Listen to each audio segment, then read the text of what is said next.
Hello chess fans, this is Rick from Chess to Impress with a video on the Norwegian Grandmaster Jon Ludvig Hammer, who's also a friend and second of World Champion Magnus Carlsen. It's also the fourth episode in the series The Bishop Rules, because we see a very beautiful bishop move in this game. It was played in 2009 on the 4th of March.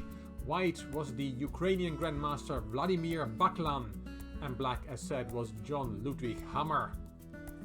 Baklan had a rating of 26-27 at the time this game was played, and Hammer was 25-32.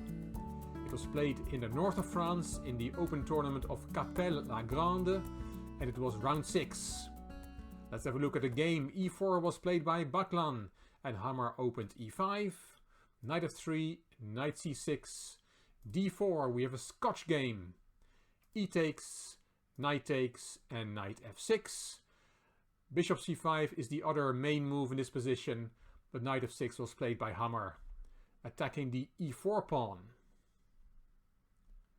Baklan took on c6, and Hammer took towards the center, b takes c6, and played e5, kicking that knight. Queen e7 from Hammer, not playing the knight away. This pawn is now pinned. White cannot take the knight on f6. Queen e2 on pinning the pawn, and now the knight is hanging, so knight d5 from Hammer. And here, c4 is by far the most popular move, and then knight b6 is possible, but also bishop a6 is possible, and now this pawn is pinned because the bishop is eyeing up the queen. But Baklan did not play c4, which is, as said, the theoretical move. He played knight d2 instead. a5 from Hammer, g3, and queen e6. And after 9 moves, a position was reached that had not occurred before. It was not to be found in the databases. a3 from Baklan, g6 from Hammer, queen to e4, the bishop was fianchettoed, and f4 from White.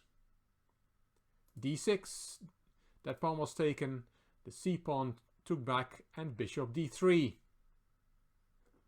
Both players castled, and now Hammer avoids the queen swap with queen d7. If we have a look after 15 moves, White's setup has not worked out well. The move f4 has weakened his king's position, and also, very importantly, White's queen side is still undeveloped. Rook a1 and bishop c1 are still at home, and it will take him a number of moves to get these pieces into the game. So Hammer avoids the swap of queens and is planning to attack White's exposed king on g1. Rook e1 from Baklan, and bishop b7. White has to be alert, as now rook e8 is a threat. That rook is protected on e8 now that the bishop has gone to b7, and that move would attack the queen, and through the queen attack the rook. And the queen cannot move so that it keeps protecting the rook, so that would be a big problem for White. So rook e8 is a threat. White played queen f3 to deal with that threat. Rook e8 came anyway, and Baklan decided to trade that rook. Rook takes, and queen f2 to avoid the black rook coming into White's position on e1. The queen is now covering that square. c5 from Hammer, opening the diagonal for bishop b7, and now all 5 black's pieces are ready to start attacking White's king, and White has not got any closer to developing his queen side. Those pieces are still at home.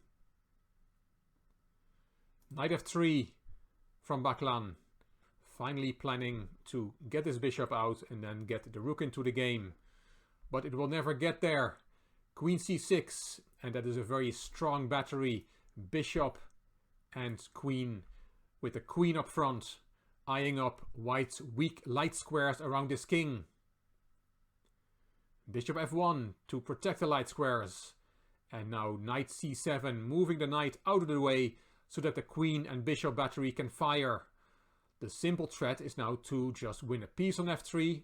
That knight is not protected well enough. And there is no good move now for white. And as we see, the planned move bishop g2 has a spectacular refutation. It all looks okay for white. It looks that his king side is protected well enough by these 3 pieces. But now, the bishop rules. Hammer has a beautiful bishop move. If you want to look for that shot yourself, put the video on pause. He played bishop d4. What a move. This move is so strong that Baklan actually resigned here on move 22. What a crushing defeat with the white pieces. Why did he resign? Well, you have to take that bishop because it's curing queen and king. So knight takes d4. And then the winning move is rook e1 check. Another great shot. And now we can see the weakness of the bottom rank with rook a1 still out of the game. If you take that rook, then queen takes g2 is checkmate. And if you, after rook e1 check, interpose the bishop, then there is a checkmate on h1. And this is a very nice picture. Again, with these 2 pieces looking on from afar. So there's nothing to be done after bishop d4. White resigned, and Jon Ludvig Hammer had won a very nice game. Hope you enjoyed it. If you did, please give the video a thumbs up, please subscribe to the Chess to Impress channel, and please leave a comment if you like the video. And if you like the series of the bishop rules, then please share this video by clicking the share button on YouTube. You can follow me on Instagram, Chess to Impress, Twitter, Chess to Impress, and Facebook, Rick Chess to Impress. See you in the next video. Thank you for watching.